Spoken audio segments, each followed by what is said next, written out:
As we know, Magnate is a clothing company that competes against brands such as Jack Wills, Abercrombie & Fitch, Ralph Lauren and Tommy Hilfiger in the UK clothing industry. The high levels of competition mean that the companies are always looking for new ways to gain a competitive advantage in the industry, and one area in which Magnate has room for improvement is in its utilisation of Web 2.0. Currently, Magnate's main competitor, Jack Wills, has already made good use of some Web 2.0 tools.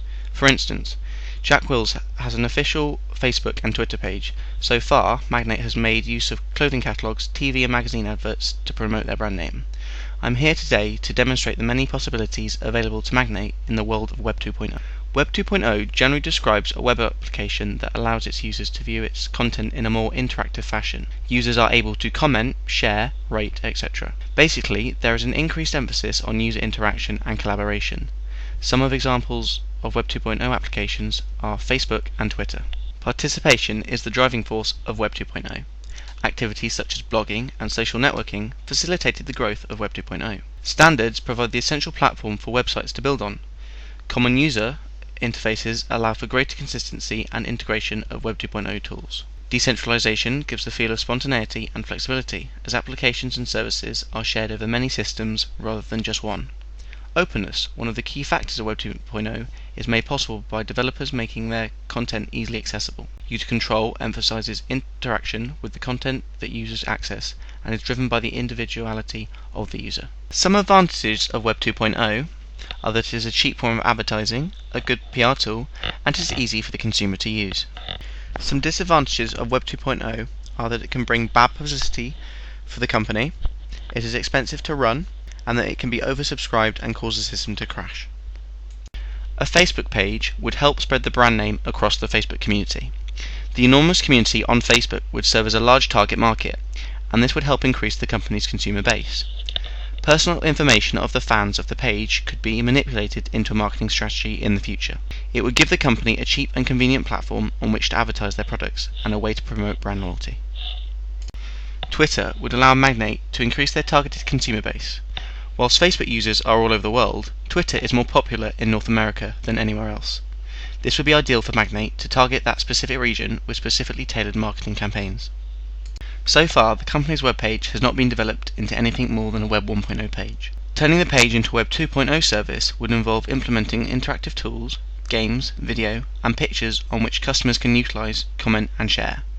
Furthermore, the web page could include tools such as Facebook Like or the ability to tweet, creating a blend between the company's three main pages: web page, Facebook page, and Twitter page. What the company could then do with the interactive web page is get a lot of feedback on its clothing variety and on the type of consumer that they seem to attract.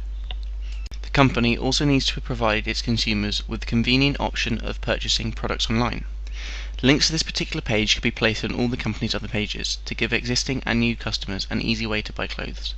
To make the online shopping experience a little more interactive for consumers, customers are able to review, rate, and comment on clothing items available. This would increase the amount of feedback the company receives on its products. Moreover, this may make online shopping more popular with customers, as they may feel more in control when shopping on the web page. To make it a full Web 2.0 experience, we suggest videos and 360-degree photos of the clothes. Apart from advertising on the Facebook, Twitter, and main web page, the company could also diversify by advertising on different websites. This would hopefully spread the brand's name across different social networks, bringing in more interested users to the web page. In terms of the advert itself, it could be in the form of an interesting game or interactive video. Although Web 2.0 holds untapped resources for the company, there are a few mistakes that the company needs to avoid in order to be fully successful in its exploitation of Web 2.0. The employment strategy of the company is essential here, as employees maintaining the company's web pages need to be experienced and sensible. KitKat are an example of a company that received some bad PR for their poor use of Web 2.0. Greenpeace publicly accused KitKat of extracting palm oil from orangutan habitats. In response, KitKat deleted comments from their Facebook page regarding the accusation. The public in general did not respond well to this. The company also needs to be vigilant when first setting up its Web 2.0 sites. Customers and the public in general need to be made aware of the company's assortment of Web 2.0 services. Google Wave are a good example of this. Wave was meant to be the next best social networking device. However, Google did not promote Wave as much as they should have done across other Web 2.0 facilities. This meant a lack of interest in Google Wave. We hope our presentation has been useful to your company. Thank you very much for listening.